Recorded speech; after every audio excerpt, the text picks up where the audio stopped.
Bom, então vamos lá para o que vai dizer a Veja aqui. Então, o braço direito de Jair Bolsonaro, o tenente-coronel Mauro Cid, reservou um capítulo específico de seu acordo de delação premiada para esmiuçar o funcionamento do chamado Gabinete do Ódio, grupo de assessores do ex-presidente, cujo objetivo era proferir ataques contra autoridades, difundir desinformação e, ao fim, auferir ganhos políticos ou ideológicos. E que continua dizendo que, aos investigadores da Polícia Federal, Cid também descreveu a atuação das milícias digitais, um conjunto de apoiadores bolsonaristas e robôs que usam as redes sociais para, entre outras coisas, atacar ministros do STF e adversários políticos. Então, são duas coisas. O Gabinete do Ódio, que seria composto de assessores de Bolsonaro, e claro, eles não fariam nada sem autorização ou, digamos assim, o Bolsonaro ficar sabendo e tudo mais.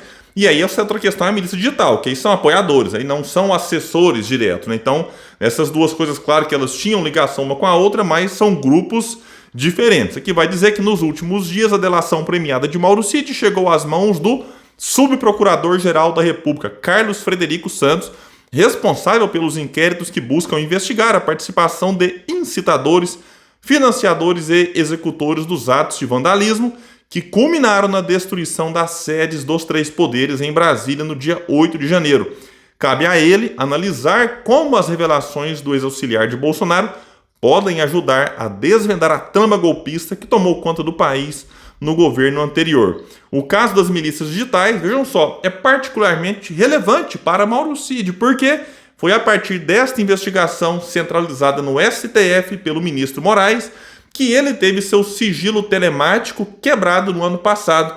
Parênteses, aqui quando essa quebra aconteceu, o Bolsonaro ficou pistola. Estava dando uma coletiva lá, inclusive nessa ocasião, o Datena tinha ido fazer uma visita ao Bolsonaro, como depois também visitou o Lula.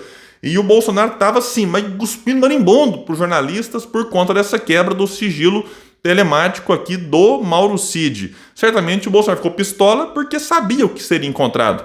Vamos voltar aqui para o que diz a Veja. Com o levantamento do sigilo foram encontrados, por exemplo, a atuação do ex-ajudante de ordens em pagamentos de despesas correntes da então primeira-dama Michele Bolsonaro. E vejam só essa parte.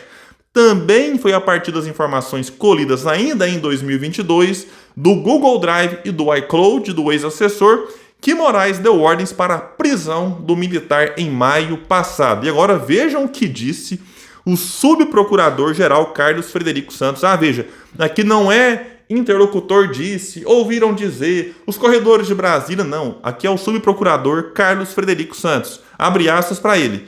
Tem anexo sobre o golpe, tem anexo sobre joias, tem anexo sobre vacina, tem anexo sobre gabinete do ódio, milícias digitais.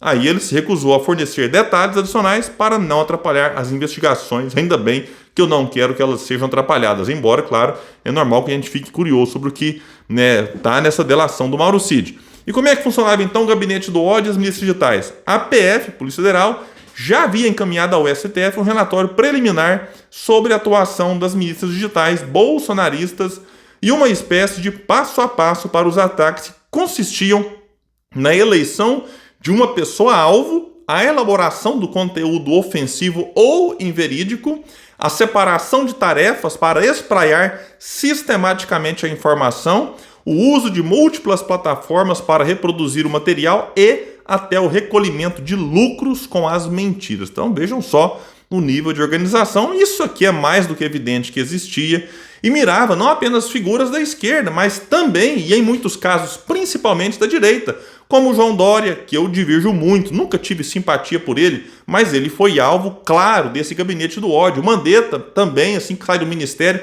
começam a fritar o Mandetta, já que ele foi colocado como pré-candidato à presidência, aparecia até bem nas pesquisas 10, 12, chegou a marcar aí uns 15 pontos o Mandetta logo que ele sai do Ministério da Saúde.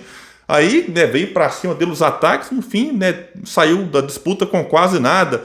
Joyce Hasselmann, quando rompe com o bolsonarismo, também virou alvo. Alexandre Frota e qualquer um que ameaçasse, digamos assim, o Bolsonaro no campo da direita centro-direita. É a ideia da hegemonia nesse campo, como o Lula e o PT têm também essa coisa da hegemonia no campo, digamos, progressista. E aí as figuras do campo progressista também já sofreram ataques. Não tô aqui, o método é igualzinho. Pode ter muitas diferenças, mas não dá para negar que lá atrás o Brizola já sofreu muito, antes de ter coisa digital e tudo mais. né? Depois ali o próprio Ciro em 98, 2002, a Heloísa Helena, figura, né, respeitadíssima no campo da esquerda, mas que também sofreu muitos ataques.